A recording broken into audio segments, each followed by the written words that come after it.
नमस्कार। DD news Rajasthan के खास podcast show beyond the headlines में आपका बहुत स्वागत है। मैं हूं महेश दाधिज।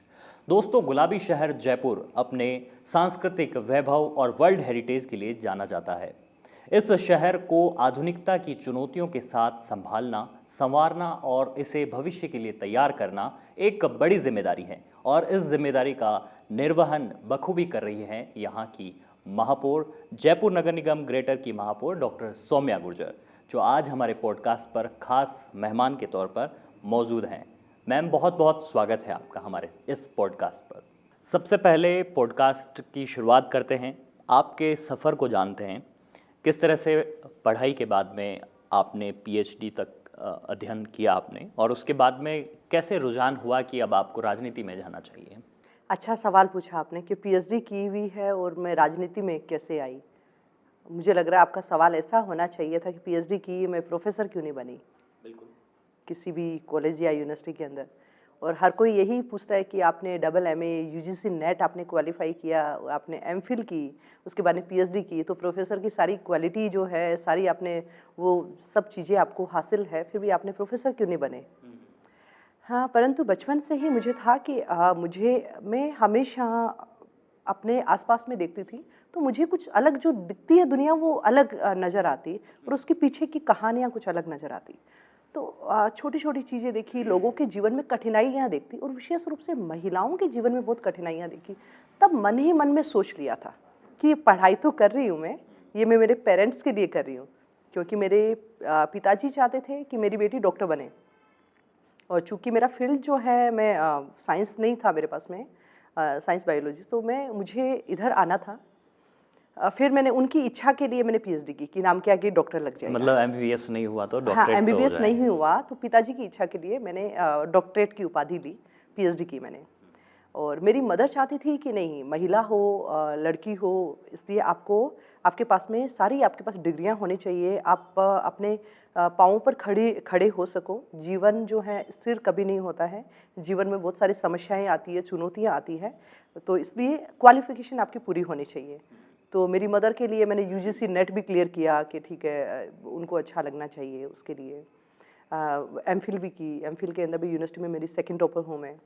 तो ये सब चीज़ें माँ के लिए की, कुछ चीज़ें पिताजी के लिए की, और मेरे लिए जो करना था वो मुझे कुछ और ही करना था। और वो था कि जो जीवन में कठिनाइयाँ हैं लोगों की, उसको कैसे दूर कर सकते हैं। क्या एक हँसता हुआ, मुस्कुराता हुआ चेहरा या हमें आम दिखने वाली चीज़, आम तो नहीं है, उनके जीवन में जो संघर्ष है, उन संघर्षों को कैसे कम कर सकते हैं। वो चीज़ें दिखती थी कि मुझे कुछ करना है, और इसमें और ऐसा नहीं सोचा था कि राजनीति करनी है, पर मुझे ये था कि इन लोगों के लिए मैं कुछ करना चाहती हूँ। बिल्कुल। बढ़ते हैं आपके राजनीतिक करियर की तरफ। नगर निगम जयपुर में जब आपका महापौर के लिए चुनाव होना था, तो ऐसा वक्त था जिसमें कि जयपुर के नगर निगम दो हो गए थे, एक हेरिटेज नगर निगम, एक ग्रेटर। आप ग्रेटर में आपने यहाँ से चुनाव लड़ा, लेकिन क्या लगता है इसके पहले में जयपुर एक ही होता था और अब आने वाले वक्त में भी एक ही होने जा रहा है? अगर ये उस वक्त भी एक होता तो आपकी सोच उसको लेकर के क्या होती?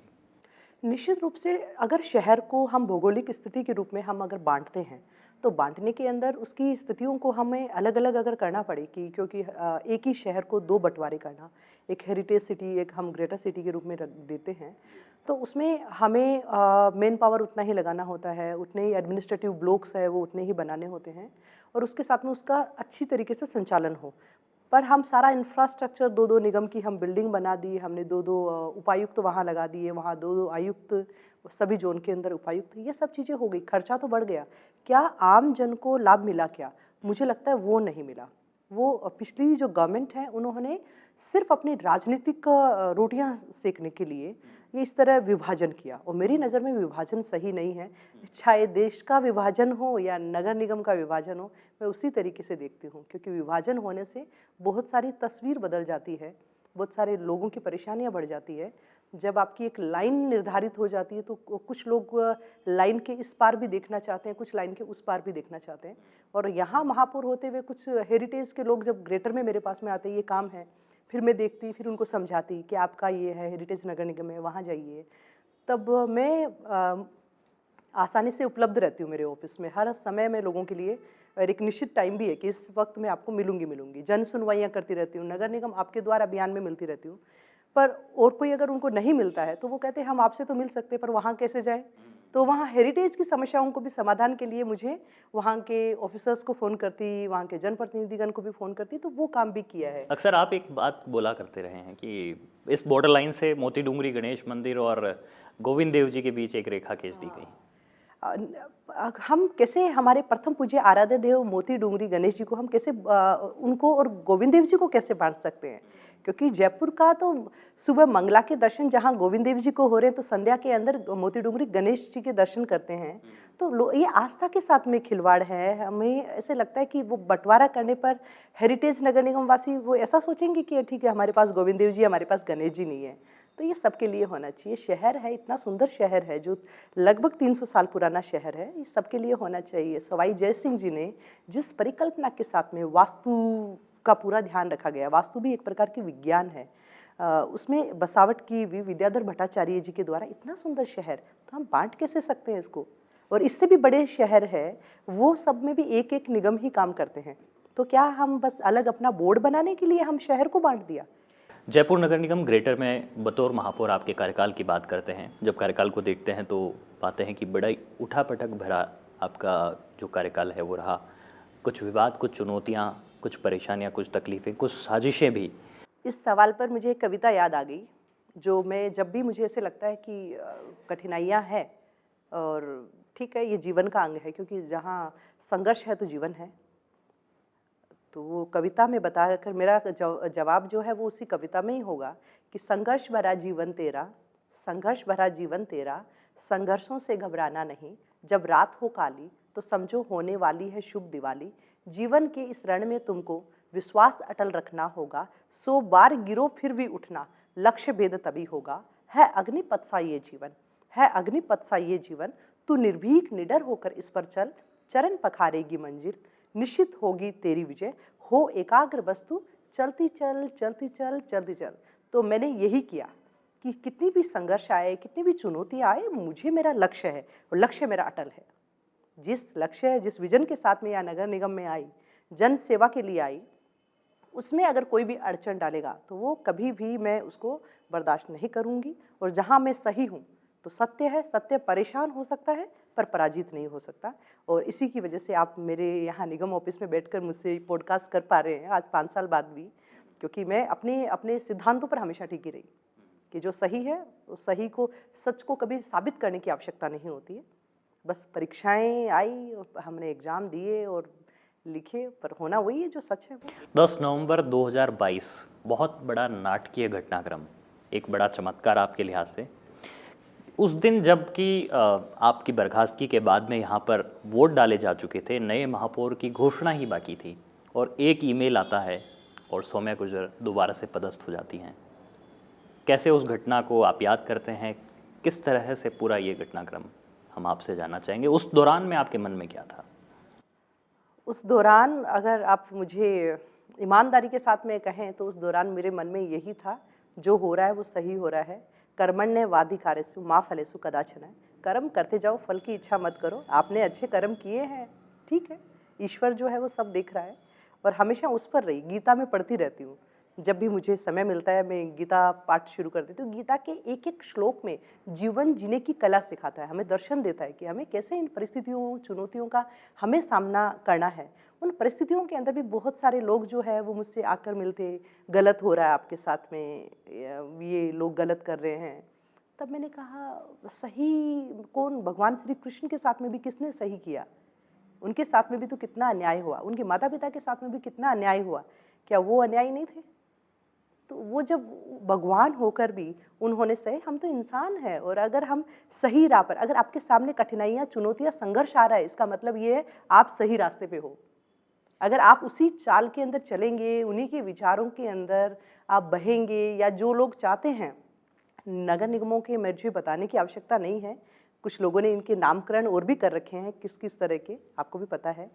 तो वो नाम सार्थक वाली उस दूरी में मुझे नहीं करना था। मुझे लगा कि मैं नगर निगम को नरक निगम नहीं बनने दूंगी, मुझे इसको नगर निगम, सेवा निगम बनाना है। यहाँ जन सेवा होनी चाहिए, यहाँ लोगों को परेशानी नहीं होनी चाहिए। हमारा शहर, हमारे शहरवासी जिन समस्याओं से जूझते हैं, उनके समाधान हमें विकल्प निकालने पड़ेंगे। तो इन विकल्पों को पर भी हमने काम किया। उसी की परिणति है कि 173वीं रैंक से हम स्वच्छ भारत मिशन की 173वीं रैंक से इस बार हम 16वें स्थान पर आ गए।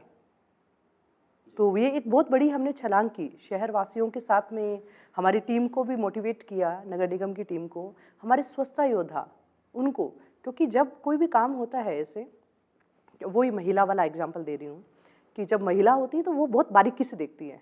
अगर यहाँ कोई पुरुष होता तो वो उनको लगता कि अच्छा ठीक है, ये रैंक आई, अधिकारियों ने अच्छा काम किया है, आम जन को थोड़ा धन्यवाद दे दिया।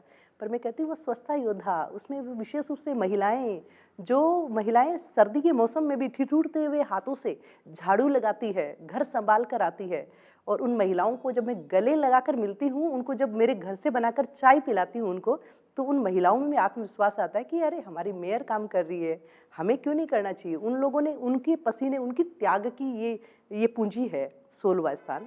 रैंकिंग में आपने एक बड़ी छलांग लगाई है, एक बड़ी खाई को पाटने का काम भी किया। लेकिन एक खबरें जो आती रहती हैं, 8000 सफाई कर्मचारी हमारे पास में हैं। जयपुर के नगर निगम सफाई के मामले में उतने दुरुस्त नहीं हैं। दोनों नगर निगमों की बात जब होती है, देखिए वो ही मैंने निगम का बंटवारा, और ग्रेटर निगम जो है वो भौगोलिक दृष्टि से, क्षेत्रफल की दृष्टि से उस निगम से बड़ा है। उस निगम में जहाँ 100 पार्षद है तो यहाँ हमारे पास में 150 है, तो हम बड़े हैं, मतलब हर दृष्टि से क्षेत्रफल बड़ा है। संसाधन हमें, क्योंकि वो बंटवारा हुआ, वो चाहे देश का बंटवारा हो या निगमों के बंटवारे हो, उसके अंदर जो है, जो छोटा था उसको बहुत सारी रियायतें दे दी गई। जब छोटा है वो, फिर भी वहाँ संसाधन ज़्यादा दिए गए, वहाँ कर्मचारी ज़्यादा दे दिए गए, और ये भारतीय जनता पार्टी का बोर्ड है, इधर कम दिया गया। होना उल्टा चाहिए अभी था। तो वहाँ पर भी है। हाँ हाँ, होना उल्टा चाहिए था कि भाई ठीक है, यहाँ आपको ज़्यादा देना चाहिए था। उस वक्त बंटवारा हुआ। अब चूंकि बंटवारा हुआ तो वो स्थितियाँ हैं, हम आज भी, हम पाक विस्थापित हमारे हिंदू भाई जो है वो भारत में आते हैं तो हम लोग उनकी व्यवस्था करते हैं। पिछली सरकार में शिकायतें तो बहुत रही है आपकी। वही संघर्ष भरा जीवन तेरा, संघर्षों से घबराना नहीं।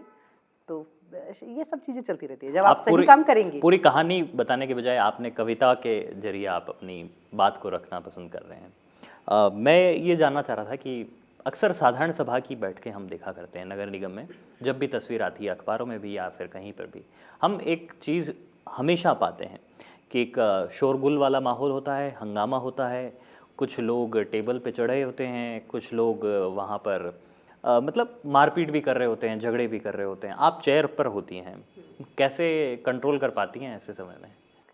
इसमें ज़्यादा भूमिका तो आप ही लोगों की है। अगर आप लोग पत्रकार ऊपर अपना कैमरा बड़ा-बड़ा लगाकर नहीं अगर रखते, तो वो हमारे जो पब्लिसिटी के और भी तरीके, जनप्रतिनिधिगण हैं, वो इस तरह नहीं होते। पर टेबलों पर मैंने कभी चढ़ने नहीं दिया, और व्यवस्था है वो बनाकर रखी। पहले ही जब साधारण सभा की बैठक शुरू होती है तो पहले ही कह देती हूँ कि ठीक है, ऊपर से फ़ोटो अच्छे से ले लेना सबकी, ताकि हम, क्योंकि वो साधारण सभा कोई ऐसा नहीं है कि वो महीने में एक बार हो और या हर सप्ताह होने वाली बैठक नहीं है। वहाँ से जयपुर के विकास के आयाम लिखे जाते हैं। वहाँ आम जन अपेक्षा कर रहा होता है उस साधारण सभा से कि यहाँ साधारण सभा के अंदर हमारा जनप्रतिनिधिगण जिस वार्ड से है, जिस क्षेत्र से हैं, वो आकर हमारी बात रखेगा और बहुत सही तरीके से, पुरजोर तरीके से बात रखेगा। और वहाँ बात रखने के बजाय इस तरह सिर्फ हंगामों के अंदर साधारण सभा को खराब कर देना, या उसको, उसका उद्देश्य जो है वो उद्देश्य रहित उसको कर देना, वो गलत है। और अभी तो मैं साधारण सभा की क्या बात करती हूँ, आप विपक्ष जो है राहुल गांधी जी के, कांग्रेस के, आप उसमें देखिए, संसद के अंदर आप देख लीजिए, वहाँ भी कहाँ वो लोग सही ढंग से करते हैं। जब सरकार देश के लिए निर्णय कर रही होती है तो कुछ लोगों को आदत होती है कि वो निर्णय नहीं करने देना है, उनको सस्ती लोकप्रियता चाहिए, तो सस्ती लोकप्रियता के लिए वो अलग अलग चीज़ें करते हैं। वो हम विधानसभा से लेकर हम संसद तक भी हम देखते हैं। तो वही, उससे अछूता नगर निगम का साधारण सभा की बैठक कैसे रह सकती है? वो भी उनका उसी तर्ज पर तैयारी करके आते हैं। ये नगर निकायों में मैम पार्षद पतियों की बहुत चलती है, तो ऐसा आपने भी यहाँ पर बहुत महसूस किया होगा कि नगर निगम भी इससे अछूते नहीं हैं। जो महिला पार्षद हैं उनका इन्वॉल्वमेंट कितना आप देखती हैं? राजनीति के अंदर महिला प्रतिनिधि जहाँ भी होती हैं तो वहाँ कुछ प्रयास होते हैं कि भाई उनका पुरुष मतलब जो पति है, तो पति सोचता है कि ठीक है मुझे ही काम करना है। पर मुझे लगता है कि मैं महिला हूँ और मैं महिला होकर मैं महापौर हूँ, मैं अपना काम, मैं अपने निर्णय खुद लेती हूँ। मैं अपने निर्णय में मैं घर घर में घुसती हूँ, तब मैं एक परिवार के सदस्य के रूप में जाती हूँ। महापौर के पद को बाहर मतलब वहीं रख करके, ठीक है, महापौर तक यहीं है। घर में मैं एक बच्चों की माँ के रूप में ही जाती हूँ और जब यहाँ ऑफ़िस आती हूँ, तो यहाँ महापौर के रूप में आती हूँ मैं।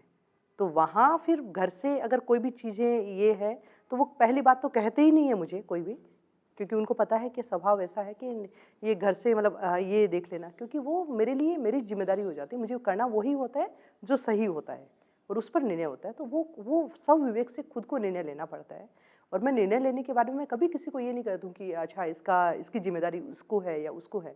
हर निर्णय का जो भी परिणाम आता है उसको मैं कहती हूँ कि मेरी ज़िम्मेदारी है। जब उसके परिणाम को मैं स्वीकार करती हूँ, तो निर्णय भी महिलाओं को खुद को ही लेना पड़ेगा। वो डिपेंड महिलाओं पर करता है कि महिलाएं पार्षद बनने के बाद में अपने पतियों को क्यों आने देती है। और कभी-कभी कुछ मीटिंग्स में मैं पुरुष जो उनके प्रतिनिधि आते हैं, तब उनको कहती हूँ कि आप बैठ जाइए, मैं तो पार्षद से ही सुनूंगी, हमारी महिला पार्षद है वो ही बोलेगी। और आपने साधारण सभा की बैठक में भी देखा होगा, हमारे 50 से अधिक जो है महिलाएं हैं और उसके बाद भी महिलाएं कुछ ऐसी महिलाएं हैं जो बिल्कुल कभी बोल ही नहीं सकती, मतलब बोलती ही नहीं है।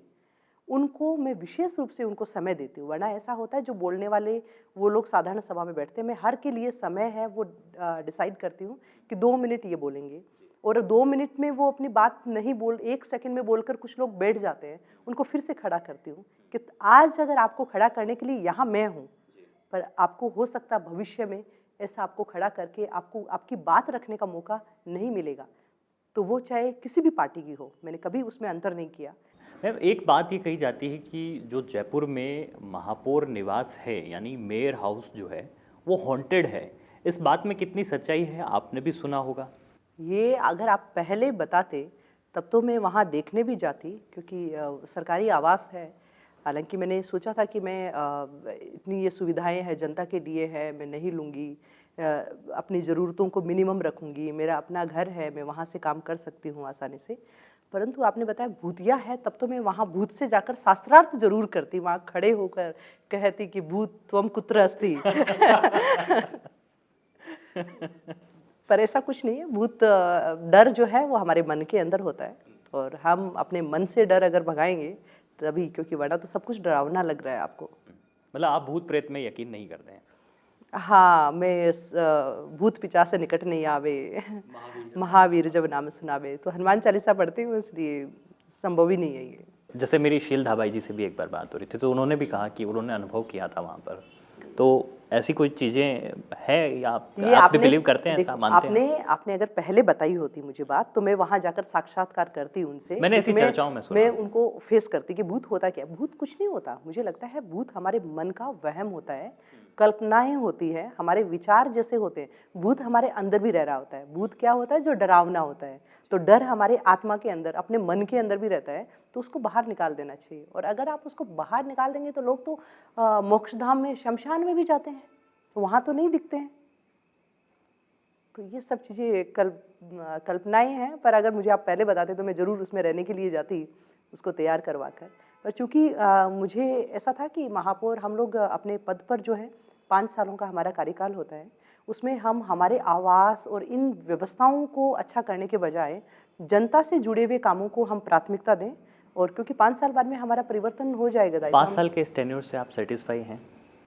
निश्चित रूप से जो मुझे 5 साल मिले, जिस तरह के मुझे 5 साल मिले, जिन संघर्षों के साथ में मुझे 5 साल मिले, उन संघर्षों का सामना, चुनौतियों का सामना करते हुए मैंने अपने कार्य के साथ में न्याय किया। मुझे ऐसा लगा इन परिस्थितियों में मैं जितना कर सकती थी, करीब 3.5 साल का आपका हाँ, एक्चुअल में टेन्योर रहा। हाँ, उनमें जिन परिस्थितियों में मैंने काम किया, उनमें मैं अपने आप में संतुष्ट हूँ कि हाँ ठीक है, शहर की रैंकिंग बढ़ाई, इसके साथ में 5-5 वर्ल्ड रिकॉर्ड बनाए, जयपुर का कल्चर, जयपुर की संस्कृति को लोगों को दिखाने का मौका दिया, यहाँ महापौर सम्मेलन करवाया, ताकि क्योंकि आदरणीय प्रधानमंत्री जी भी अपना देश घूमे, अपना जगह घूमे, तो मैं मेरा जयपुर अगर देश भर के महापौर को नहीं घुमाती तो कैसे मेरा जयपुर तो अलग ऐसे रह जाता। और इसके साथ में अलग अलग विदेशों में भी गई मैं, वहाँ वर्ल्ड सिटी समिट सिंगापुर के अंदर गई मैं, ब्रिक्स के अंदर ब्राज़ील गई, उन सब में। तो वहाँ भी जब मैं मेरे जयपुर की बात करती, पिंक सिटी की बात करती, तो सबको ऐसा होता कि अच्छा पिंक सिटी ये तो बहुत ही सुंदर शहर है, इसको देखना चाहिए। तो सबको इनवाइट किया, यहाँ सबको पूरा जयपुर घुमाया। तो मुझे लगता है कि मैंने ठीक ही किया होगा। बाकी आप और आपके अभी पॉडकास्ट जो देखेंगे, वो लोग नीचे बता देंगे कि न्याय किया है या क्या। अच्छा मैम, आपको सेल्फी लेना पसंद है? देखिए आप महिलाओं को ये सवाल कर रहे हो कि सेल्फी लेना पसंद है, और आप किसी ये सवाल इसलिए कि एक सेल्फी आपकी बड़ी कंट्रोवर्शियल रही थी, मैं उसकी कहानी जानना चाहता हूँ, क्योंकि क्या था वो? क्योंकि जब आप नगर निगम में नहीं थे, उसके पहले की वो बात है, महिला आयोग में जब आप सदस्य हुआ करते थे, उस समय में एक सेल्फी का एक आपके साथ कंट्रोवर्सी जुड़ा था। एक्चुअल में क्या था वो आपसे जानना चाहते हैं।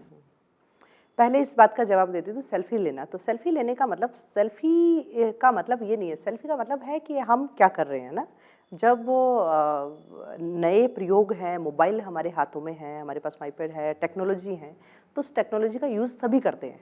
कोई छुप कर करते हैं, कोई सामने करते हैं, और टेक्नोलॉजी का इस्तेमाल करना चाहिए, पर हाँ, उसका इस्तेमाल सही होना चाहिए। तो उस वक्त का भी जो वाक़या है, वो भी उसका इस्तेमाल बिल्कुल सही तरीके से हुआ था।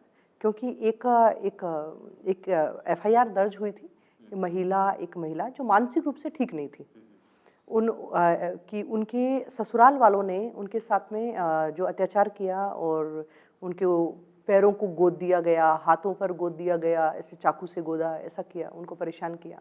ये एफआईआर थी। जब इस एफआईआर का गवर्नमेंट ऑफ इंडिया की तरफ से भी मुझे, नेशनल विमेन कमीशन की तरफ से भी मुझे मेंबर बनाकर उस इंक्वायरी कमेटी में भेजा गया। जब मैं वहाँ महिला से मिलकर उससे बातचीत की, तो मुझे पता चला कि ये महिला, इसने तो एफआईआर भी नहीं करवाई है। करवाने वाले, ये इश्यूज़ करने वाले कोई लोग और ही है। ये महिला बिल्कुल मासूम है। उनकी वो मानसिक स्थिति ही नहीं थी कि वो इस तरह कर पाए। तो जब ये सब चीज़ें मैंने देखी और पूरी जांच देखी, सब कुछ देखा कि कहीं भी गोदने का इस तरह का कोई निशान नहीं है, चाकू के कोई निशान नहीं है। जब उनसे और बहुत स्नेह के साथ में बात की, ऐसा हुआ, क्या हुआ, तब पता चला वो उसकी मानसिक स्थिति ही नहीं है कि वो कुछ बता पाए। और उसके आधार पर आपसी परिवार की लड़ाई, एक छोटी-सी कुछ आपस में लेन-देन की लड़ाई थी। उस लेन-देन की लड़ाई में उस मासूम महिला को धकेल दिया। जब हमने देखा कि उसमें कुछ समाचार पत्रों के अंदर लिखा हुआ आया, उस महिला के ललाट के ऊपर लिखा, मेरा बाप चोर है, उसको चूने से रगड़कर उसको मिटा दिया गया। ना ऐसा कुछ मिटाने के निशान, ना कुछ चूने से ऐसा करने की, कुछ भी नहीं था। जब इतनी अगर समाज के अंदर, क्योंकि महिला होने के नाते मैंने वो खबर पढ़ी, मेरे मन में भी, मैं महिला आयोग की सदस्य नहीं, महिला होने के नाते मैंने वो खबर पढ़ी, तब मुझे इतना बुरा लगा। और मुझे ऐसा, मतलब उस वक्त अगर मेरे हाथ में होता, तो जो वो अन्याय करने वाले जिनके खिलाफ एफआईआर की, तो मैं, अगर मुझे उस वक्त न्याय करना होता, तो मैं सीधी फांसी की सजा देती, कि भी ऐसे, क्यों, मन का भाव वो था उस वक्त। और जब देखा कि ऐसा कुछ नहीं है, जब वो कुछ नहीं होना देखा, तब वो हमें, क्योंकि कमिटी के हम मेंबर हैं, तो हमें फ़ोटो जो है, ठीक है, उसकी फ़ोटो लेकर, और फ़ोटो के बारे में डिटेल्स भी हमें बनानी होती कि भाई ठीक है, ऐसा है, ये है, इसके इस तरह, वो जांच का हिस्सा होता है। और उस जांच के हिस्से के साथ में, क्योंकि मीडिया, समाचार पत्रों के माध्यम से एक पूरे समाज पर इफ़ेक्ट पड़ता है, क्योंकि एक गलत खबर प्रकाशित होने से एक वो पूरा उसका नकारात्मक परिणाम पूरा समाज भुगतता है। तो उस पर मैंने एक आर्टिकल लिखा उस वक्त, कि ये स्थिति क्या है और क्यों है। वो सारा वो आर्टिकल मैंने लिखा कि ठीक है भाई, और उसकी जो विक्टिम जो है, उनकी पहचान को छुपाकर, उसकी फ़ोटो को ब्लर करके, और फिर वो लिखा कि भाई ऐसा है, ऐसा है, ऐसा है, ऐसा नहीं है, और इसके साथ में मैं खड़ी हूँ। मतलब हमेशा मैंने कभी भी अपने काम के अंदर कभी भी अन्याय होते हुए, चाहे कोई कितना भी वो हो, मजबूत हो या कुछ भी हो,